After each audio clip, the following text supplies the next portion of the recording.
What's up, everybody? It's Enlightened Masculinity special episode, just out of nowhere, on the same day this is Monday, so this is the day I normally do my silent flute lecture. Appreciate everybody put it on your cameras. I don't have that requirement, but it does, it definitely, brings more out of me because I'm talking to somebody. So I'm Yogi Chris, PhD, founder of Untitled Yoga. This is Enlightened Masculinity, Red Pill Masculinity Show. And we got IMC guys on, we got people on Instagram, we're streaming to Facebook also, and these recordings go on all the apps, Apple, Spotify, and everything else. We're everywhere except like Pandora. That's like the only one we're not on. So leave a review, some stars, some description, let people know. And then of course, everybody's here already a monk, be on Dragon's Lair or be on Silent Flute or be on Beast Camps, be participating, be involved. Like Diamond Bevel is on, he's in UK, and he's trying to get guys in UK to come together, and those faggots are fucking pissing me off because they're not. And of course, in UK, maybe that's like a good thing. I don't know if faggots like a different word. And I mean it with all the love in my heart also for my fucking IMC brothers. But this wishy-washy bullshit about like, I think I can make it Saturday. I'll try to make it. I'm pretty sure. Like, dude, who else are you hanging out with? That's not IMC, because that's not how you talk about hanging out with IMC guys. Unless you give an explanation, like, I might be able to make it Saturday because my mom's birthday is, and I told her I'd be going, and so I don't know if I'll make it by 7. Like, okay, there's some explanation. It's still kind of whatever, but like there's something. I don't know if I'll make it Saturday because I'm teaching a workshop until 6 p.m. So, I might be late. But I would know with certainty if I want to go or not. It doesn't have the language of I might go. It might work out. And that may just be a flaw in communication. Maybe the man has full intention of doing it, but he's speaking vaguely.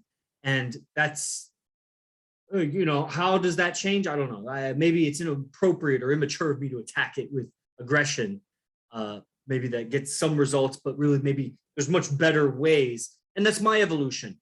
They say with power comes responsibility. And I almost titled this episode this because I learned it the reverse. With responsibility comes power.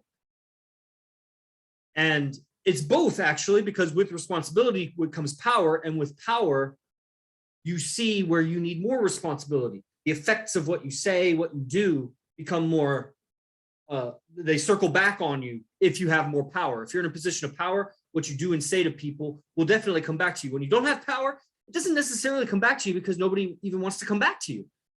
You don't have power for a reason. You're at that level. So as you come up in power and influence, what you say and do has a bigger effect. And so you got to take responsibility for what you say and do.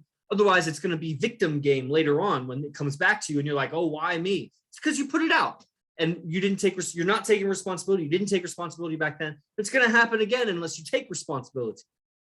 But then also, as we take responsibility, meaning what? As something is around us that we can do something about, we do something about. We don't put it off. We don't say someone else will do it. We don't, that's pretty much it. There's 1,000 ways to justify why not us, why not now, and take responsibility. Do what you can about it. And life is a more complicated question than that, because when we take responsibility for something, that means we're for not doing something else. We only have time for so much. So we got to make decisions and choices and value things differently, have discernment. And, some of us may rationalize that by doing nothing, we're doing the best good because I don't know for sure what to do yet. And if I make the mistake, then it may be detrimental somehow, harmful or destructive in some way to my life or someone else's life. So since I don't know for sure, I'll just table it, forego making a decision. And there's time and place for everything. There's probably time and places for that too. For sure there is. But it's not as much as we do. And we know that. So with responsibility comes power. Now, I wanted to talk about the private moment. So this episode is a very interesting episode. I don't know how many views it's going to get because normally I have a much better intro. This was a powerful intro, but it wasn't very descriptive of what the episode would be if for somebody that was not aware of what's going on. I just went right into, tapped in on the energy. But like, as far as an intro goes, this episode, I intended it to be about the private moment. I just did a private moment and I didn't give any feedback because I wasn't asked for any feedback. Everybody else gets to give their feedback. I didn't give any feedback. if you look back in your mind about it. I did where I pushed myself into replying to somebody or saying as they were giving their feedback, and I would ask a question about it, but I didn't get that opportunity at the end to, what did you think about your private moment? I think that's because I've so far graduated, but the little boy in me maybe doesn't know. And it's amazing. And it's weird to even say that. I know I'm 35. If I'm looking to be a leader in the industry, who just said what? And the fact is, I think we all have all of our experiences. I mean, those ages, those personalities that we had, that we were identified with to some degree. That maybe we either, that's how they say it in England, either they, we let go of those personalities or they changed into something, which is kind of both one and the same. And so we may be conscious of letting it go or passing it by, but it's still there. It's that we can still access it. We still do. Unconsciously, we access our 5-year-old self, our 15-year-old self, our 12-year-old self, our 23-year-old self, our future old person self. We may be totally unaware of our fetus self and our baby self and our toddler self and our, the self all the way from conception to when we became aware of ourself, which is kind of vague. It's hard to put your finger on. When did you become aware of yourself? So what degree did you become aware of yourself? Aware of your mind, aware of emotions. Do you keep getting more and more aware? It's like, what the fuck? I'm not aware of. Making all these decisions and plans and stuff on my level of certainty, my level of awareness. All right, so the private moment. I do this private moment. What is a private moment? You probably all know, probably all aware. If not, I mean, what's a private moment? Quiz time. We got guests in the house.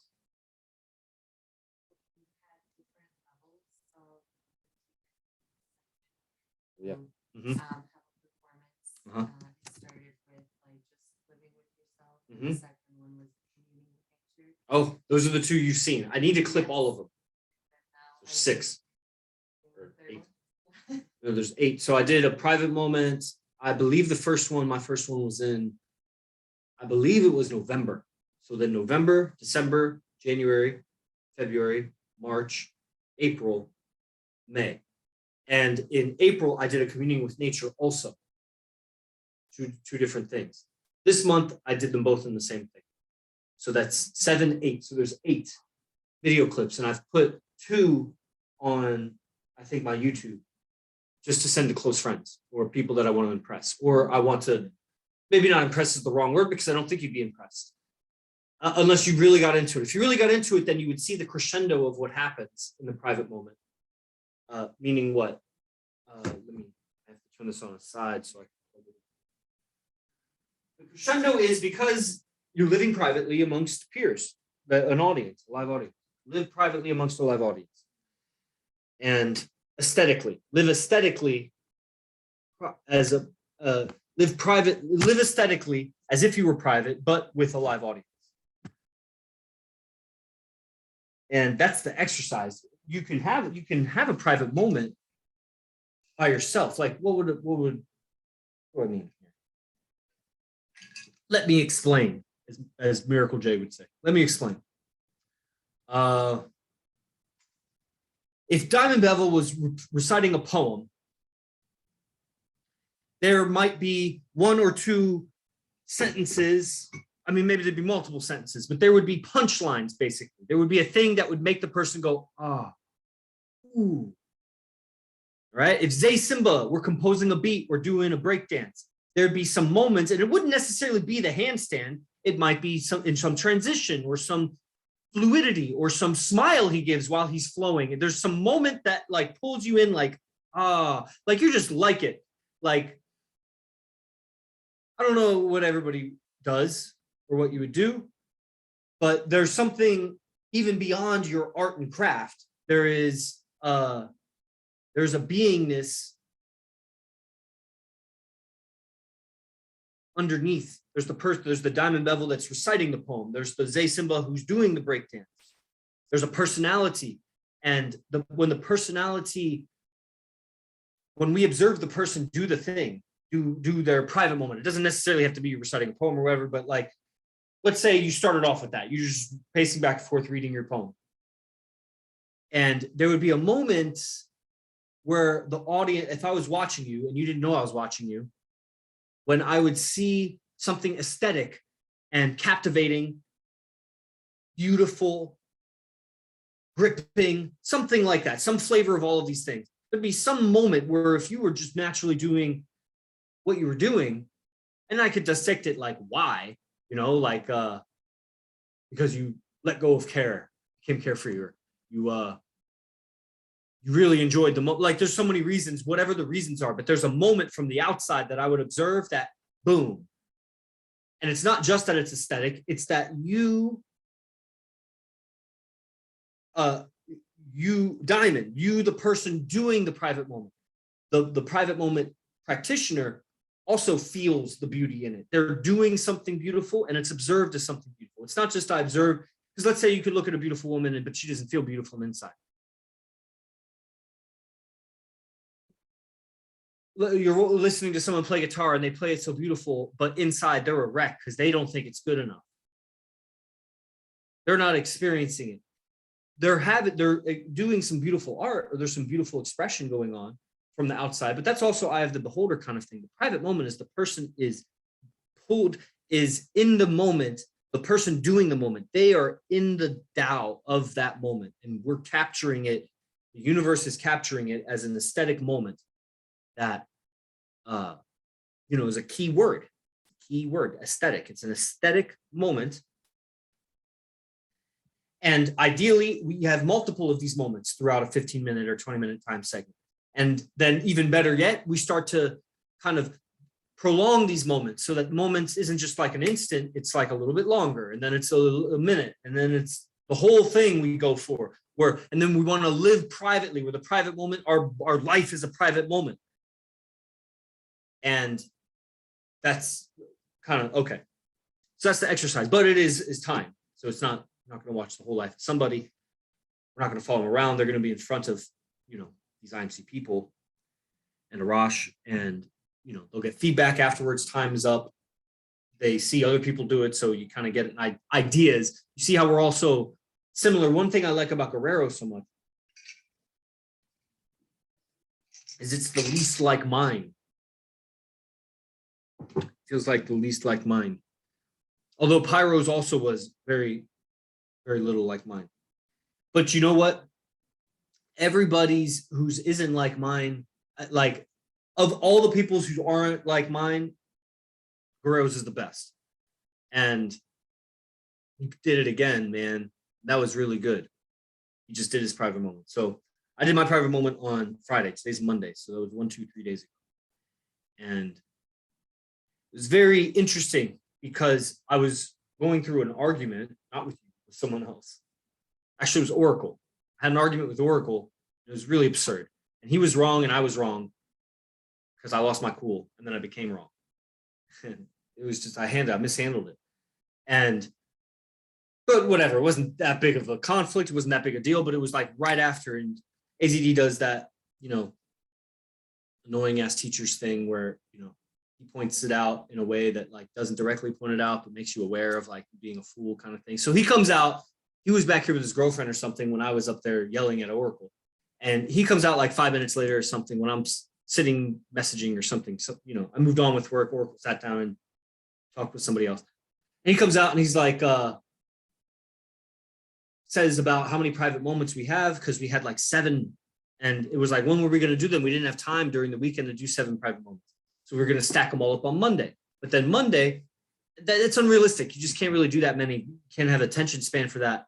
So it's not good for the people. So we have to do 1 on this day and then 2 on those days. And then we'll have 4 on Monday.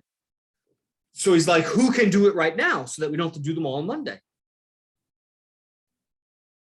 Okay, that's pointing it out. Who's ready to do it now?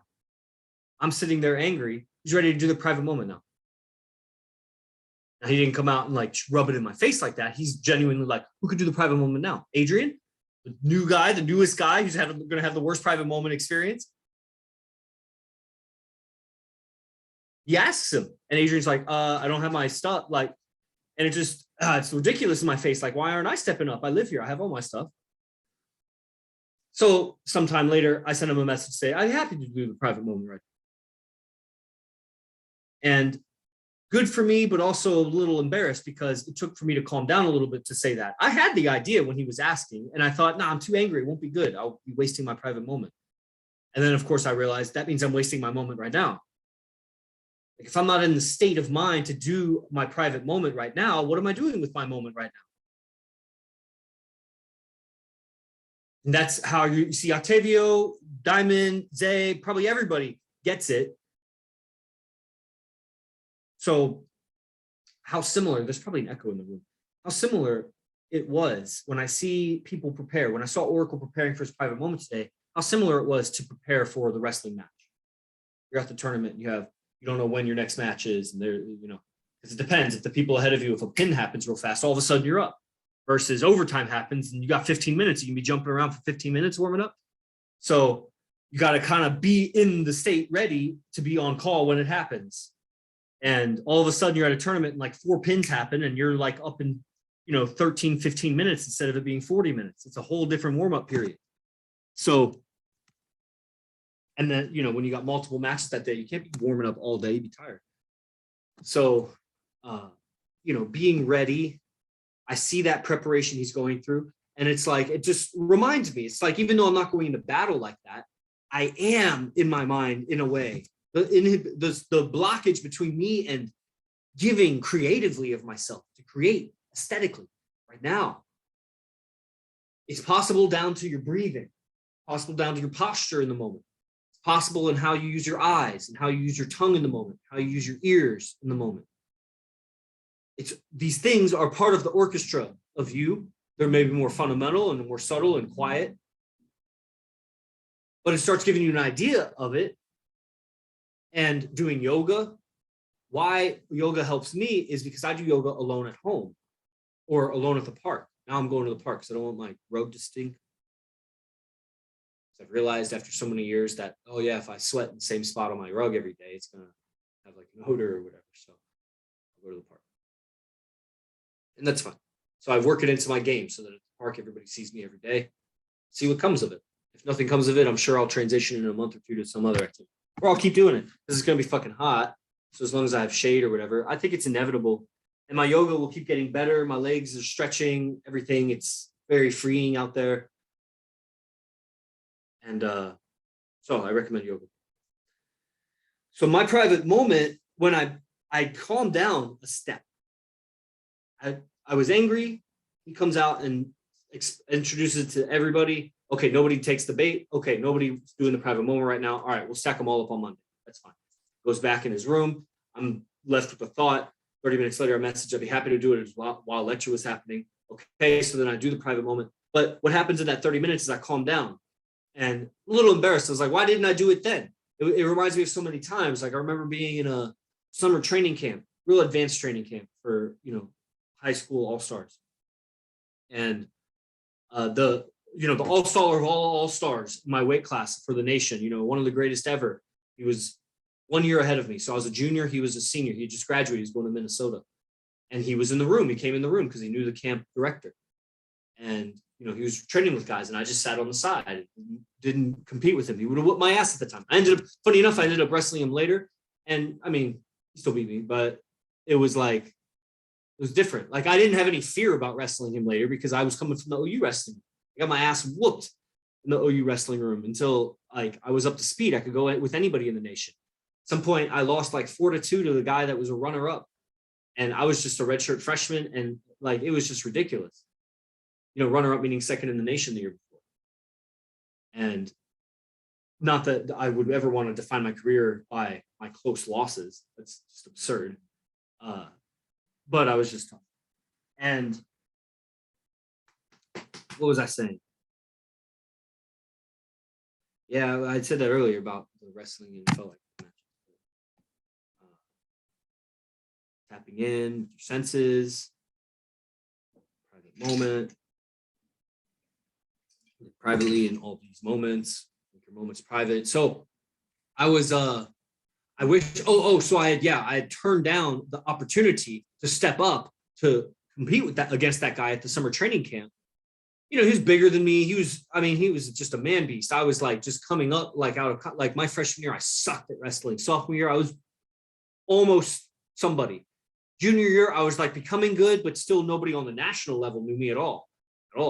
And there's always having to like whatever. It's just a mental fuckery. And so it has been a habit of not stepping up. I remember once at yoga teacher training, and there was an opportunity for me to do the handstand lotus. And like I was ready to do it, and it was right there. And I was afraid because I was put on the spot. I'm just in the handstand. He says, now hold in the lotus if you want to. And I didn't. And I thought about it. I knew everybody would notice too, and it would just raise my value through the roof. And if you don't know, lotus is like fold your legs like this, but while you're in a handstand. Not that difficult once you get it. Like, so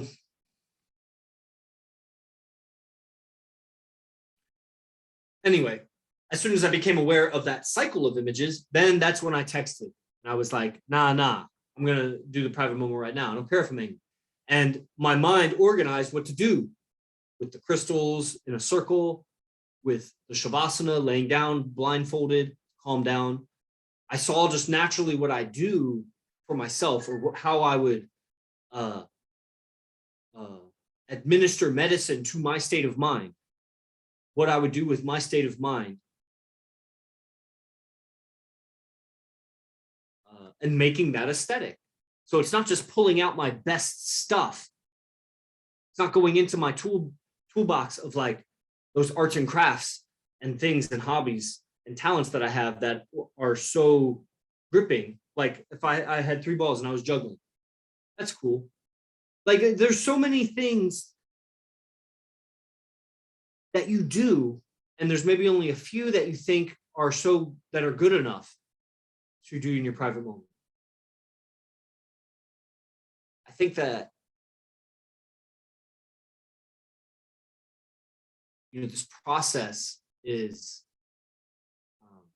profoundly changing me. And I think everybody would want to do it. I look at the guys here in attendance. I think everybody would want to do it. And, you know, how much have you tapped into your ability to get here and do it? I don't know. Everybody listening to this recording, what is it worth to you? I don't know.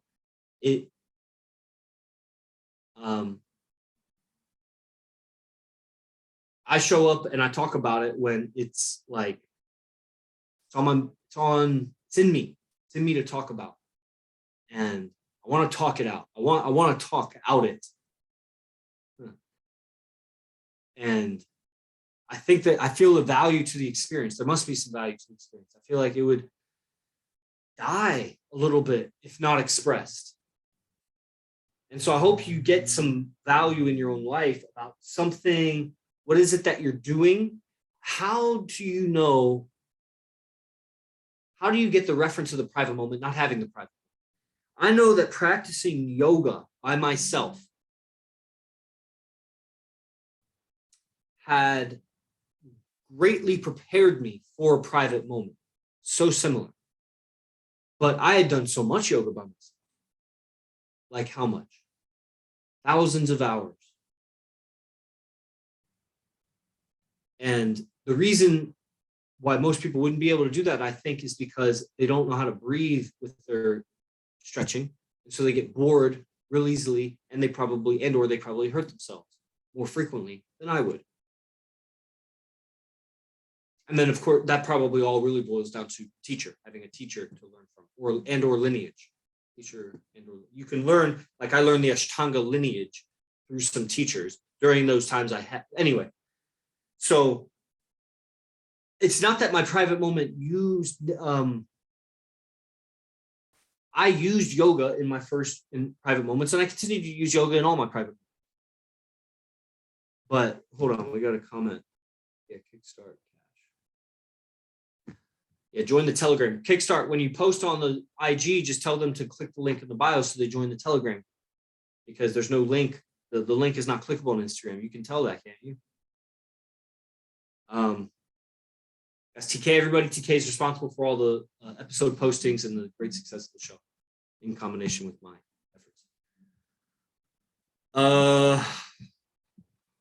Let's see. How do you get a reference for what that is aesthetic? The yoga prepared me to be comfortable with myself, doing something with myself. So I think anybody, like if you did a magical ritual, or if you did anything with crystals or incense where you did these things, playing guitar solo by myself, anybody who plays an instrument, let's say chanting, if you've gotten into chanting to the degree that you've lost yourself in the chant, it's not necessarily a private moment, but that is probably in there. You're going to find a private moment eventually because it's a presence, and beauty and aesthetics as an experience. There can be beautiful sound, beautiful taste, beautiful feeling. So beauty is not just visual, let's say in this sense. Or maybe if we want to say beauty is visual, then aesthetics transcends the senses. It's like you can have you can have aesthetic logic. See, beautiful almost works there, beautiful logic. You can also see it written out, but there's an aesthetics that's a quality beyond just sight.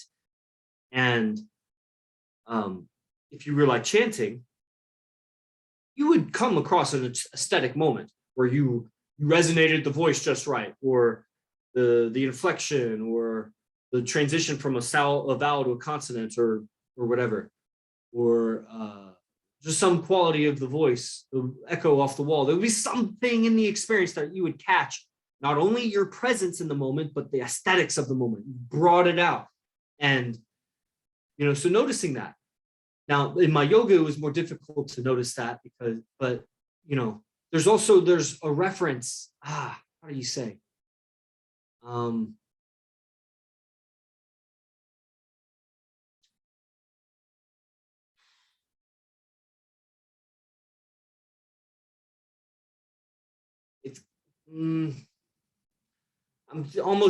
may be struggling too much to find like a proper analogy. Like I don't know how useful it is. I was going to say, like, when you hear a guitar string tuned and it's like you get the reference for, oh, that's an A note. Oh, now you have a reference for that's an A note. It's not that you were incapable of noticing before. It's just that it's kind of ambiguous in the whole field of everything. But little did you know, now aesthetics would be like, little did you know that you're actually very attracted to an A note. I'm not saying that you are, but it's just an analogy. That an A note is like a fundamental quality of all sound. That aesthetics is important for survival. That how we perceive aesthetics relates to survival, which means the mating between men and women and the survival of each individual organism. And for the man to survive, he must himself survive as an individual.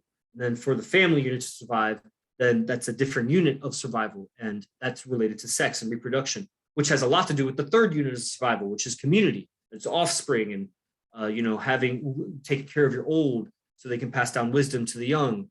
And, and then there's all of humanity and whatever. So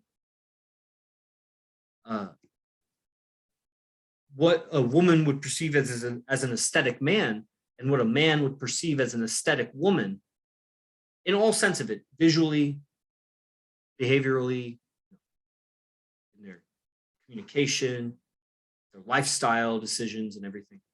The aesthetics of the person. What we find aesthetic relates to survival, the mating, the tribe, ethics, And I think that's all I have to say about that. I think I pretty much talked it out.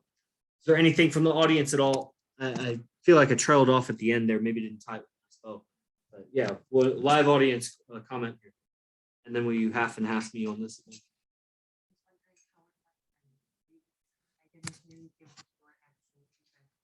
Damn it, I didn't even give my actual feedback of my experience. So I was angry, but less angry than I started. And the ideas came to me before of what to do. I just pulled from my tool belt, kind of just coalesced. I knew I wanted to do my throwaway monologue. I knew I wanted to do my